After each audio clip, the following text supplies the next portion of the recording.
કચ્છમાં હથિયારો સાથે રીલ્સ બનાવનાર યુવકો સામે પોલીસની કાર્યવાહી।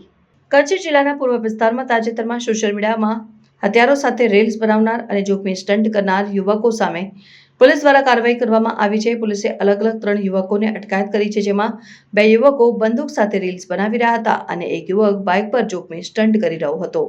આ યુવકોની આક્રમક અને જોખમી પ્રવૃત્તિઓ સોશિયલ મીડિયામાં વાયરલ થઈ હતી, જેનાથી સ્થાનિક સમુદાયમાં ચિંતા ફેલાઈ હતી।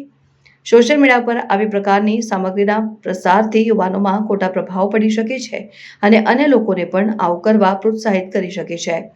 પોલીસે તાત્કાલિક કાર્યવાહી કરીને આ યુવકોને અટકાયત કરીને તેમની પાસેથી માફી મંગાવી આ પગલું સમાજમાં શિસ્ત અને કાયદાનું પાલન સુનિશ્ચિત કરવા માટે મહત્વપૂર્ણ છે।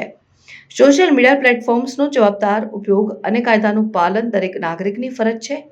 આ ઘટના દ્વારા સ્પષ્ટ થાય છે કે કાયદા વિરુદ્ધ પ્રવૃત્તિઓ અને જોખમી સ્ટન્ટ્સનું પ્રદર્શન સમાજમાં અસ્વીકાર્ય છે અને આવી પ્રવૃત્તિઓ સામે કાનૂની કાર્યવાહી અનિવાર્ય છે। યુવાઓએ પોતાની અને અન્ય લોકોની સુરક્ષા અને કલ્યાણને ધ્યાનમાં રાખીને જ પોતાનું કાર્ય કરવું જોઈએ।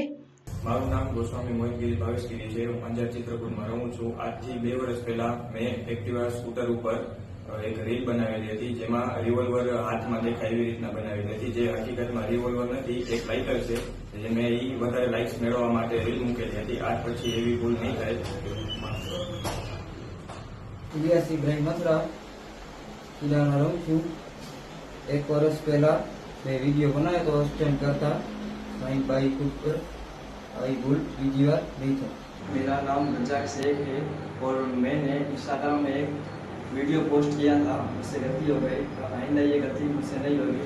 और वो नकली बंदूक था, पिस्तौल दुकान में मिलता है। आइंदा ये पोस्ट नहीं होगा, माफ करो।